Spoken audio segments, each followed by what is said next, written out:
Hello, you wonderful people, and welcome to another episode of Not Too Comic Book. This being a show where we talk about TV shows that are adaptations of comic books. For today's episode, I'm going to talk about the latest episode of Resident Alien. A lot of really interesting things went down in this episode, so let's break it down.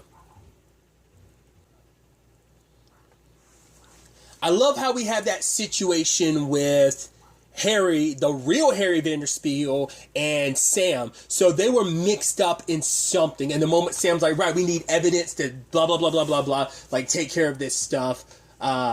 I don't know, shouldn't say blah, blah, blah, blah, but they were in something they weren't too keen about. And these people were threatening both Harry and Sam. That is interesting that Harry decided to work with them, even though like he was getting threatened too. Cause it's like, yeah, here's a picture of Isabel and Liza. And it's like, no, it still didn't mean anything to him. He still was like, yo, Sam came here and he's threatening to go to police. What do you want me to do about it? And so I was like, okay, so Harry isn't a hitman. That was just kind of the wild theory. I was still rolling with it. That being the theory that, Liv and Mike had come up with, but it's like, okay, so he's part of something where some shady stuff went down, to the point he's got a duffel bag full of money stashed away, which Harry just, I guess that's how Harry, I was like, well, has he ever really worried about money? He technically has a job as the town doctor, but it's never really come up before, and I'm like, oh, I guess anytime he needs money, he just pulls it out of that bag. Has he been using that the entire time, or what? I don't know. Because he just randomly pulls it out, and then like, Asta's like, where did his money come from? It's like, wait, there's Sam's these medical files from Sam in here. You never looked at them? He's like, I never got past a coupon. It's like, dude, you've been sitting on this evidence forever. So, but obviously it's some group that they're connected to. Now the question is like, right, did the real Harry Vanderspiel work for him? Because now it's like, oh yeah, Harry's even more of an evil person potentially, because here's some medical files of some shady stuff that they were up to. Obviously it's like, oh, two birds with one stone. They need to go to New York to meet up with this alien that Harry's trying to find. While also, Asta is looking into the whole, like, got to look into this whole stuff to find out what happened with Sam. Then there's the whole situation with 42. R.I.P. I was not expecting that. But I love when Sahar shows up. And I love that she was the only one there. And it's like, right, I want to tell you something funny. He's like, why do I get the feeling like it's not actually going to be funny? It's like, cool. You know how Max stole your ball from you? And I stole it from Max? Someone stole it from me. Wait, what? Who stole it from you? Most likely the government, you know. And it's like, oh, you know, you'll laugh about this. So can I get the dog back? It's like, absolutely not. Said dog is proceeding to murder 42. And we have this, like, moment. It's just like, he's like, no, I'm sorry I didn't call. I said you weren't my family. You are my family and stuff like that. I'm like, oh. He's like, yeah, I'm sorry you wanted to watch home improvement shows, but it's like, you live in a tank. What do you need home improvement shows for? So he's like, oh, and when I die, make sure you eat me with like good Chardonnay or something. And it's like, no, live. I guess it all worked out for Sarah. She got the dog back, so I guess that's all that matters. And then we see later on Harry's eating 42, and it's just kind of like, at first he's just like, oh, so I guess like 42 must taste so good.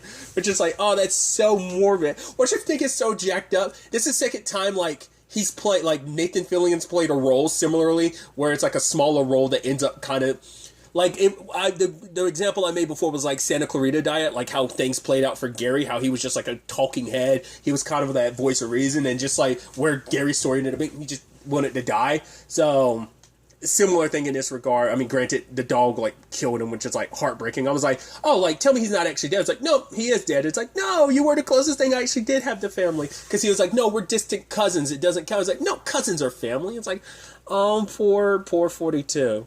But obviously, it's like, oh, after you eaten him, apparently he got over it really quick. It wasn't that devastating. He's like, oh, you're so devastatingly delicious. And I'm better now. Because he's like, yeah, next time we see him, he's in New York and he's overwhelmed by everything, but he's not too caught up in his grief about everything, which I love. So him and Asta in New York. I do like that he's like a lost little child. He's like, Asta, where are you? She's like, I told you to stay by. He's like, sorry. It's just like, it's okay. And it's like, there's actually kind of something sweet about like her kind of tugging him or like pulling him around like a lost child, because he's used to Colorado, but Patience is a very, very small town, and New York is a very big, loud, people bumping into you. It's like there's a lot of like noise pollution there that you're just be like, not, I shouldn't just say noise pollution, but it's just like in a place that's like super small and quiet, like a small town like that. It's like compared, like New York is like to the most up degree, like the scale is just crazy and it's overwhelming for Harry, especially because like patience is all he's ever known. So kind of getting used to like the humanity that is New York. But he also, I love that it's like, oh, like why'd you come here? And he was like, to see Law and Order in real life, to see where it's filmed. Which once again funny considering like Law and Order has recently come back, which I thought that was kind of crazy. I was like, wow. After like 10 years, the OG Law and Order coming back. Maybe that's something they've been doing the project of working for on a while. Just didn't know that was going to be a thing. And tangents and all that side, it made me think about it. But I love that Harry does meet that guy, and I just love that whole back and forth. He was like, tell me you destroyed those medical files. I destroyed those medical files. And it's like, okay, so you did it. He's like, I just said it. He's like, no. Did you do it? He's like, are you not listening to me? I told you I did. No, but are you only telling me to tell it because he's like, are you just repeating what I said? It's like, yes, you told me to do that. And he's like, did you actually do it? He's like, yes. Are you listening? He's just like, do you know who you're messing with? So I would also love like, oh my, you ordered me a pie, and just Harry slides it over to himself. No. But he ended up finding out that the alien is an artist named Goliath. And so he planned on trying to find all these art pieces. Maybe they all be like some sign or whatever. But when he actually looks at where all the art pieces are on the map, it ends up being a star constellation that would only mean something to them. So it ultimately leads them to a gallery. The main person whose house it was, her gallery, I thought she was going to be like, I was like, oh, she's going to be Goliath. But it's like, no, turns out she's actually connected to Goliath. Because I think it's so interesting because Asta, and it kind of proves what I thought. There's an alien that's been here a while. I mean, for the point to have like a New York number and everything. But once again, the previous encounters, that being the general as well as Liv's situations, those were a couple decades prior. So I'm wondering if the one that Liv saw all those years ago when she was a kid, like, is that Goliath? Or is Goliath the one from like before? But Goliath has been making these paintings for like a decade or whatever. So it's like, right, Goliath's like made a normal life. And it's like, maybe like you, Goliath's become human. And Harry was upset by that because Harry looks at what he is now as a mistake and abomination. He's like, right, he thought if I met Goliath will accept me as family and then remind me of who I am. I haven't been around enough of my people really to fully embrace who I am. I've lost myself somewhere along the way and became too human. But now you're finding out, wait, my only hope of becoming myself fully again is also going through it too and making all these art pieces. Like, if he became a part of humanity, then why is he hiding away? It's like, and she says maybe he has a little bit of self-hatred going on. Like, doesn't like what he is. And I'm like, that's fascinating. Like, maybe kind of all that Harry's going through right now, Goliath kind of had to go through alone, and that just kind of led to a lot of potential self-hate in certain regards, because it's like, right, you're an alien, but you've been on this planet for such a long time, and you molded with the humans, but you'll always remember, like, I'm not one of them, but I'm also not around my people. I kind of have no one. I'm at this alone. So Harry, who's off tripping on acid, which we'll get to in a second, Asta ends up, at first I was like, oh, is it not going to actually affect Harry? Because he was like sitting there like, oh, like this isn't going to work. I also love his sign to try. It's like, right, the moment I try, I'm going to use a sign that can only be heard by my people. And he does it, and it's just everyone hears him. And I love that look on Alan Tudyk's face when he's looking around like, okay, did Goliath hear it? Is anyone reacting? It's like, he's like, oh, these stupid human vocal cords make it so that he can't actually make the sound necessary to, so that only produce the sound that only his species could hear. Probably would have been helpful. Sadly, couldn't bring him along because of everything, but it would have been nice to be able to bring 42 alone, because he probably would have given you a lot of insight, but you're kind of going through this alone. Now you're tripping on acid. Now the thing is, at the end, is that him actually like, oh my God, losing control of his faculties? Because probably like, it must take some mental control or something on his species' part to keep up that glamour of pretending to be human, and it's starting to fall apart at the end. So the question is, like, the fact is he's transforming in front of all those people, but it is kind of New York where like people don't pay attention, like people will probably just kind of ignore stuff and just keep on their way. So either that's all in his head and he's not actually transforming, or he is, but it looks like that might be almost like a central square type of thing where like people will be like, oh yeah, that's like It's like, oh, you're just seeing someone like weird stuff in New York. It's kind of like, yeah, you just kind of like shrug that aside. It's just like, oh, here's someone dressed up as Spider-Man. Yeah, it is what it is. It's just kind of be expected. So it's like, oh, here's someone dressed up like an alien. Which the timing is pretty bad because we see that Lisa shows up. She ends up at the pizza shop and you're like, okay. So that's where Harry and Asa were at the beginning. So it's like, is that place actually a government facility, or does it have some ties to Lisa? And then I was like, and I was about to say, like, no, it can't be like something that she's actually an alien. I was like, no, it can't be. I don't think it is. But I'm like, so what does that mean? The fact, like, maybe, well, because the thought was, Asa was like, maybe the place before it was a pizza place was where Goliath was, and now, but it's like, the fact is, Lisa just happens to be there, and Harry's in the situation he's in right now is kind of terrible timing, you know? Well, to be fair, they probably got the same signal as Harry did, so they knew to come here, so they're not too... That's what it is. I'm stupid. I'm sitting here, I'm like, right, I forgot. They got the same signal Harry did. They're just following it, just trying to find what's what, but they're in the same place, and they're probably going to think it's, interesting. The guy from Patience, Colorado, if they don't think it's him... Because they still think Ethan's the alien, but they might think, oh, Harry's the other alien, or maybe they might start thinking Asta is, because she's been in the middle a lot of this too, so maybe there's something on that front. But, yeah, it was like, right, that's what that's about. Like, they were tracking the signal, that's why they ended up going to that pizza spot. It's not, I mean, for what we see so far, the pizza spot doesn't, it just happens to be, like, where everything kind of led them, but it doesn't seem like it's significant. Maybe it was at one point in time, like Asa said, maybe Goliath lived there at a different point in time, but now it's a pizza shop, but regardless. But the person who's running the gallery, like, she's hanging around Asa, and Asa's like, yeah, I'm trying to find Goliath, and she's like, so how long have you known that Harry was an alien? And it's like, and she looks at her, and it's like, so much like Asta and Harry's relationship, it seems like her and Goliath had maybe a similar dynamic of some sort. I guess she was kind of like the human that grounded Goliath, just like Asta kind of grounds Harry. We'll have to see where things kind of take us going forward with that in the next episode. But other elements to this episode is we had, obviously, some reviews came out about Ben's play last episode, and he was feeling so hyped about it, and then immediately, like, the things are just like basically that review in the newspaper is shitting on. He's like, yeah, but why do I care about that one person's opinion? And Mike's like, why'd you buy every single newspaper then? Because no one else is reading it because you've got all the copies. But yeah, like Jessup is buying, I forgot what it was. Mike was saying they were buying something, and it's like, oh, like kind of like trying to do like a resort type of area or something of that nature, and they're trying to buy some land to do it, and it's like, oh, like make it kind of a tourist thing, attraction, and it's like, yeah, you should do that for Patience. It's like, yeah, but don't let anyone know that's what you're up to. So he gets, well, Darcy ends up inadvertently having to take him because it's like, right, needs to take one of the ATVs up there. He wants to get photos of the space, but he didn't really want to tell her the truth. But obviously things were a little awkward because it's like, right, because like, let's not forget, like, the last time he's interacted with Darcy has always been her teasing him about the kiss and everything.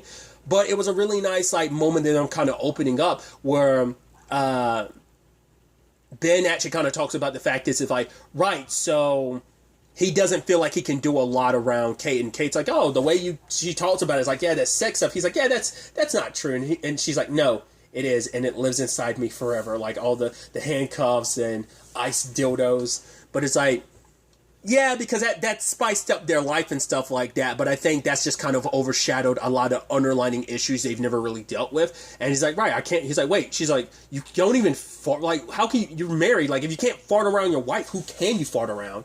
And it's like, yeah, and there's a certain thing he has, that live, laugh, love thing, that he can't put up on the wall, and it just, everything has to be a certain way, and he just feels like it's just the small things of, like, it's just like the relationship doesn't kind of always go the way he wants it to.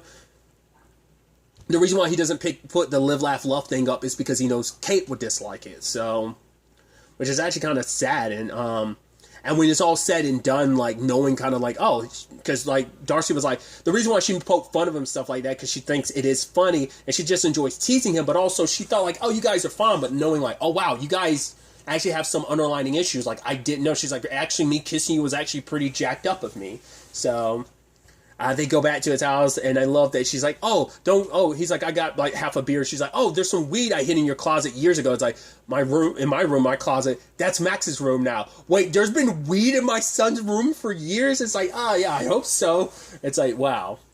And them smoking and everything really kind of like opened them up about a lot of stuff. And I was like, oh, that's so interesting.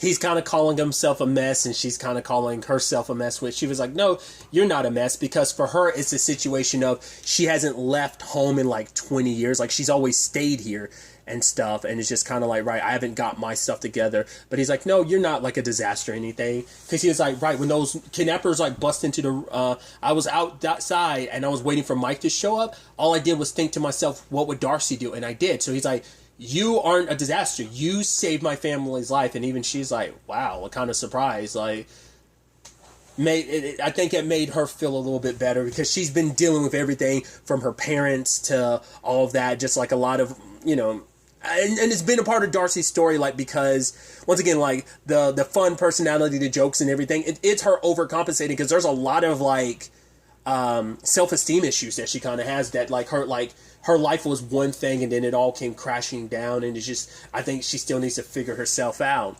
And I thought that was kind of beautiful. I think it's probably going to be complicated if Ben and Max come home and find her sleeping in your bed.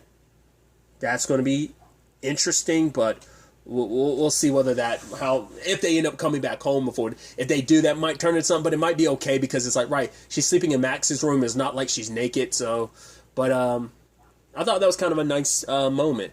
Another, like, very, like, running straight into some feels. Obviously, Liv is looking into this whole, like, alien invasion thing, and I love that Mike is, aliens kidnapping people and stuff.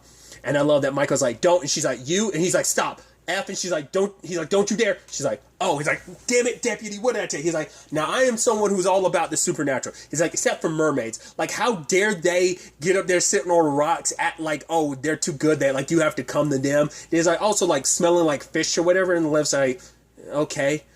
He's also saying like, what do I look like? I have Willy Wonka tattooed on my ass because it's a chocolate factory or something like that. And he's like, sometimes it feels like something goes in one ear and out the other. And she's like, I wish at this point it would. I was like, I love their dynamic so much. But the moment like Liv was dealing with a guy who was acting a little crazy, Michael's like, I told you to stay back, because that's the type of stuff that gets people killed. You're like, oh, his partner. And I love that Liv got super forceful, and she like handcuffed him, and she's like, right, we're going to talk about whatever it is that's bothering you. And it's like, right, she's like, I'm going to go get some froyo. And he was like, come back here. And he's like, don't you dare put your arms on your hip. Don't you walk away with some attitude. And when she finally does come back, he finally does open up about it. And like I said, walk straight into some feels. This show will surprise you with how much feels it will hit you with. Because there's a lot of like beautiful moments between characters, but I especially love this because the show's also done a really good job of being like making you sympathetic to Mike, because he seems like such a dick in the first season, a lovable, funny dick, but still a dick nonetheless. But now you kind of understand more. His partner that died wasn't just some partner. This was his best friend. They grew up together. It's like, yeah, as a kid, I didn't really know too much. I saw him around. And then one day he just stopped by my dad's place being like, yo, can Mike come out and play? It's like, and we did everything together. Went through high school together, went through the academy together, became partners. Like, it hurt him because he didn't lose just a best friend or just a partner. He lost a brother.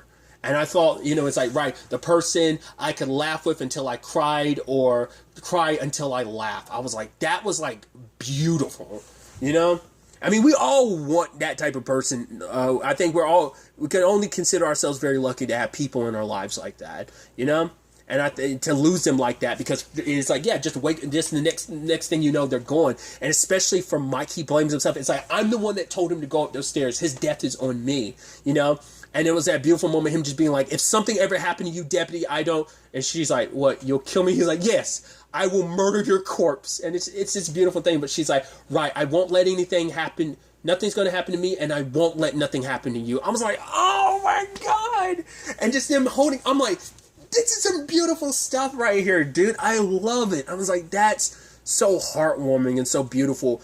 their relationship has been getting better and better ever since, like, Liv kind of called Mike out and Mike kind of realized he was on some BS. Because everything has been for the purposes of, like, especially in this particular case, he's been a little rougher even more recently, even though they were often a better start at the beginning of the season. But once the anniversary came around, he got a little crazier. But I think this is just, at the end of the day, just going to make their relationship that much stronger. Once again, the question is now, will Mike support her with her, like, alien hunting stuff from now on, or will that continue to just be, like, off-book stuff that she's trying to do because she brought someone in, be like, yeah, that she was, someone stole something from her, and it's like, and the lady's like, I came in here because of UFO sightings. It's like, yeah, someone stole her peace of mind of worried about it, a belief in aliens or something like that. But, yeah, I'm excited to see, where all this ends up taking us going forward into the next episode. But really, that's all I want to talk about. Till the next time we meet, be happy, be safe, live life to the fullest, and enjoy it. Good day, and goodbye.